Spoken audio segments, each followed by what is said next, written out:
ನಮಸ್ಕಾರ ಸ್ನೇಹಿತರೆ.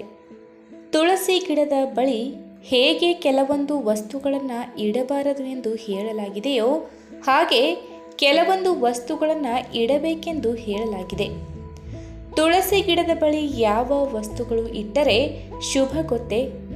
ತುಳಸಿ ಗಿಡದ ಬಳಿ ತಪ್ಪದೆ ಈ ವಸ್ತುಗಳನ್ನು ಇಡಬೇಕು.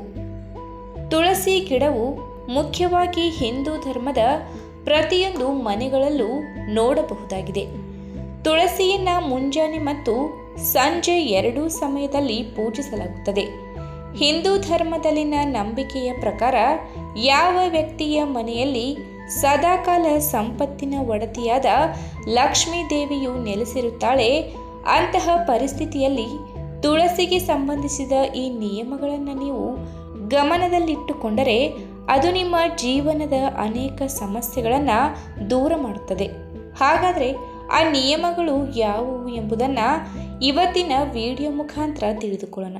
ಅದಕ್ಕೂ ಮುಂಚೆ ನೀವಿನ್ನೂ ನನ್ನ ಚಾನಲ್ಗೆ ಸಬ್ಸ್ಕ್ರೈಬ್ ಆಗಿಲ್ಲ ಅಂದರೆ ಪ್ಲೀಸ್ ಸಬ್ಸ್ಕ್ರೈಬ್ ಮಾಡ್ಕೊಳ್ಳಿ, ಹಾಗೆ ಪಕ್ಕದಲ್ಲೇ ಇರುವಂತಹ ಬೆಲ್ ಐಕನ್ನ ಕ್ಲಿಕ್ ಮಾಡಿ. ಲಕ್ಷ್ಮೀ ದೇವಿಯ ಆಶೀರ್ವಾದವನ್ನು ಪಡೆದುಕೊಳ್ಳಲು ಪ್ರತಿದಿನ ಸಂಜೆ ತುಳಸಿಯ ಮುಂದೆ ತುಪ್ಪದ ದೀಪವನ್ನು ಹಚ್ಚಿಡುವುದು ಅತ್ಯಂತ ಮಂಗಳಕರವೆಂದು ಪರಿಗಣಿಸಲಾಗಿದೆ.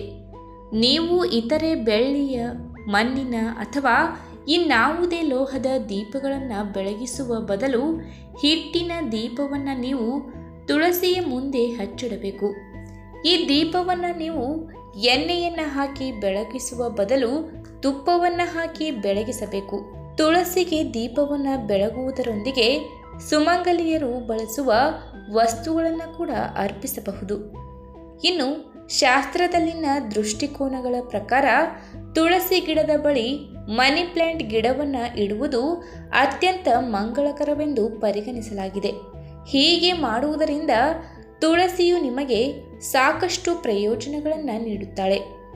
ಇದನ್ನು ಹೊರತುಪಡಿಸಿ ನೀವು ರಕ್ಷಾ ಸೂತ್ರವನ್ನು ತೆಗೆದುಕೊಂಡು ಅದಕ್ಕೆ 7 ಗಂಟುಗಳನ್ನು ಹಾಕಿ ತುಳಸಿಗೆ ಕಟ್ಟಬಹುದು, ಅಥವಾ ತುಳಸಿಗೆ ರಕ್ಷಾ ಸೂತ್ರವನ್ನು 7 ಬಾರಿ ಸುತ್ತಬಹುದು.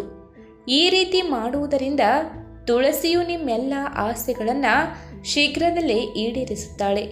ನಿಮ್ಮ ಇಷ್ಟಾರ್ಥಗಳು ಈಡೇರಿದ ನಂತರ ಈ ರಕ್ಷಾ ಸೂತ್ರವನ್ನು ತುಳಸಿಯಿಂದ ತೆಗೆದುಹಾಕಬಹುದು. ಇನ್ನು ಸಾಲಿಗ್ರಾಮವನ್ನು ಭಗವಾನ್ ವಿಷ್ಣುವಿನ ಒಂದು ರೂಪವೆಂದು ಪರಿಗಣಿಸಲಾಗುತ್ತದೆ. ಅಂತಹ ಪರಿಸ್ಥಿತಿಯಲ್ಲಿ ನೀವು ತುಳಸಿ ಗಿಡದ ಪೂರ್ವ ದಿಕ್ಕಿನಲ್ಲಿ ಸಾಲಿಗ್ರಾಮ ಕಲ್ಲನ್ನು ಇಡಬಹುದು. ನೀವು ತುಳಸಿಯ ಬಳಿ ಸಾಲಿಗ್ರಾಮವನ್ನು ಇಡುವುದರಿಂದ ಭಗವಾನ್ ವಿಷ್ಣುವಿನ ಆಶೀರ್ವಾದದೊಂದಿಗೆ ಲಕ್ಷ್ಮೀ ದೇವಿಯ ಆಶೀರ್ವಾದವು ನಿಮ್ಮ ಮೇಲಿರುತ್ತದೆ. ಪ್ರತಿದಿನ ನೀವು ಅದರಲ್ಲೂ ವಿಶೇಷವಾಗಿ ಗುರುವಾರದ ದಿನದಂದು ಸಾಲಿಗ್ರಾಮಕ್ಕೆ ಅಭಿಷೇಕವನ್ನು ಮಾಡಿ ಪೂಜಿಸಿ ನೈವೇದ್ಯವನ್ನು ನೀಡುವಾಗ ತಪ್ಪದೆ ತುಳಸಿ ಎಲೆಗಳನ್ನು ಅರ್ಪಿಸಬೇಕು. ಇನ್ನು ಧಾರ್ಮಿಕ ನಂಬಿಕೆಗಳ ಪ್ರಕಾರ ಶಿವಲಿಂಗವನ್ನು ತುಳಸಿ ಗಿಡದ ಬಳಿ ಇಡಬಾರದು. ಶಿವಲಿಂಗವನ್ನು ಹೊರತುಪಡಿಸಿ ತುಳಸಿ ಬಳಿ ಪೊರಕೆ ಇಡುವುದು ಕೂಡ ಒಳ್ಳೆಯದಲ್ಲ.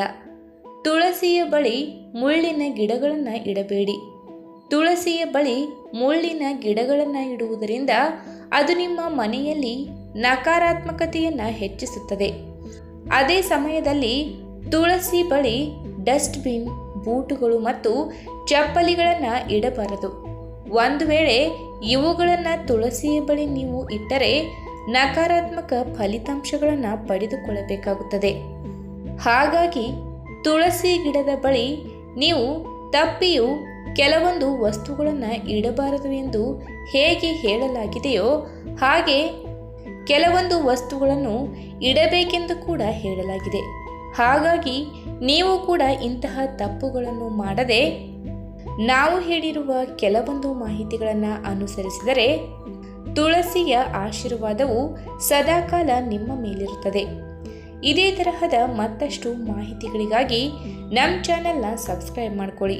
ಹಾಗೂ ಈ ವಿಡಿಯೋ ನಿಮಗೆ ಇಷ್ಟವಾಗಿದ್ದಲ್ಲಿ ತಪ್ಪದೇ ಲೈಕ್ ಮಾಡಿ, ಶೇರ್ ಮಾಡಿ, ಹಾಗೆ ನಿಮ್ಮ ಅನಿಸಿಕೆನ ಕಮೆಂಟ್ ಮೂಲಕ ತಿಳಿಸಿ.